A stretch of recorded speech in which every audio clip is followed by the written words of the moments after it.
Hi நண்பர்களே, நாலாம் 360 சேனலுக்கு உங்களை அன்போடு வரவேற்கிறேன். இன்றைக்கி நம்ம வீடியோவில் எதை பற்றி பார்க்க போகிறோன்னா, நம்ம பக்கத்து வீட்டில் கூட பச்சை பச்சையாக ஒரு செடி செவத்தில் ஏறிக்கிட்டு இருக்கோம். அது தாங்க தூதுவளை. இந்த செடி பற்றி நம்ம பாட்டி தாத்தா எத்தனை கதைகள் சொல்லியிருக்காங்க தெரியுமா? காய்ச்சல் வந்தால் தூதுவளை ரசம், இருமல் வந்தால் தூதுவளை சூப், சளி வந்தால் தூதுவளை கஷாயம். இந்த ஒரு செடி எவ்வளோ அற்புதம் பண்ணது தெரியுமா? அது தெரிஞ்சுக்கிறதுக்கு முன்னாடி நலம் 360 சேனலை சப்ஸ்கிரைப் பண்ணவங்க பண்ணிக்கோங்க. மறக்காமல் பெல்லைக்கான ப்ரெஸ் பண்ணிக்கோங்க. வாங்க வீடியோக்குள்ளே போகலாம். பழைய காலத்தில் தூதுவளை மூக்கு சளி துரத்தும் மந்திர செடின்னு சொல்லப்பட்டிருக்கு. நம்ம ஊரில் சித்த மருத்துவம், ஆயுர்வேதம், மக்கள் மருத்துவம் எல்லாத்துலேயும் இதுக்குன்னு தனி இடமே இருக்குது. பண்டைய காலத்தில் சிறுவர்கள், வயதானவர்கள் எல்லாருக்கும் குளிர் சளி வந்தால் அப்போது வீட்டு பெண்கள் தூதுவளை ரசம் செஞ்சு கொடுப்பாங்க. வீட்டின் முன் சுவத்தில் ஏறி வளரும் இந்த செடியை பாதுகாப்பாக வைத்துக்கொள்வது ஒரு மரபாக இருந்துகிட்ருக்கு. தூதுவளையில் இருக்கிற இயற்கை சத்து சளி, காய்ச்சல், மூச்சு திணறல் போன்ற பிரச்சனைகளை குணமாக்கும். கஷாயமாக செய்து குடித்து வந்தால் மூச்சு குழாய் சுத்தம் ஆகும். தூதுவளை சாறு மூச்சு பாதையை விரிவாக்கி சுவாசத்தை எளிதாக்கும். இதில் உள்ள ஆன்டி ஆக்சிடென்ட் தன்மை இம்யூனிட்டி பூஸ்ட் செய்யும். சிறுவர்களுக்கு அடிக்கடி சளி வராமல் தடுக்குது. உடலில் சூடு, காய்ச்சல் வந்தால் தூதுவளை ரசம் குடித்தால் வியர்வை மூலமாக வெப்பம் குறையும். டாக்டர்கள், பேச்சாளர்கள் கூட தூதுவளை சாறு குடிப்பது வழக்கம். குரல் இனிமையாவதற்கும் தொண்டை அழற்சி குறையவும் இது உதவுது.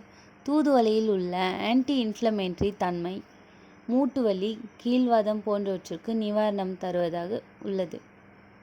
இதை எப்படியெல்லாம் பயன்படுத்தலாம்னு தெரிஞ்சுக்கலாம். தூதுவளை ரசம். தூதுவளை இலை, மிளகு, சுக்கு, பூண்டு சேர்த்து ரசம் செய்து சாப்பிடலாம். காய்ச்சல், சளி, உடல் வலி குறைக்க இது உதவுது.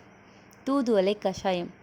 இலை, மிளகு, சுக்கு, திப்பிலி சேர்த்து தண்ணீரில் கொதிக்க வைத்து குடிக்கலாம்.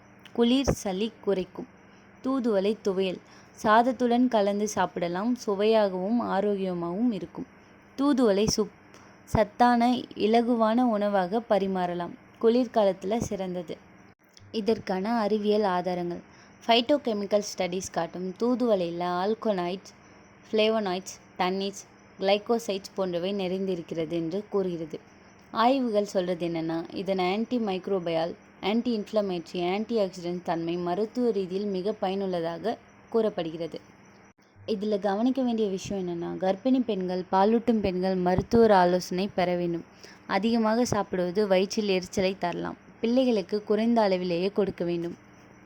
அப்புறம் என்ன நண்பர்களே, நம்ம வீட்டு சோரோட பக்கத்தில் ஏறி கொண்டிருக்கும் இந்த ஒரு தூதுவளை சாதாரண கீரை மாதிரிலாம் இல்லை. இது ஒரு இயற்கை மருத்துவம், ஒரு பாதுகாப்பு கேடயம். நம்ம பாட்டி தாத்தா சொன்ன வழக்கத்தை இப்போ நம்ம மறந்து போகக்கூடாது.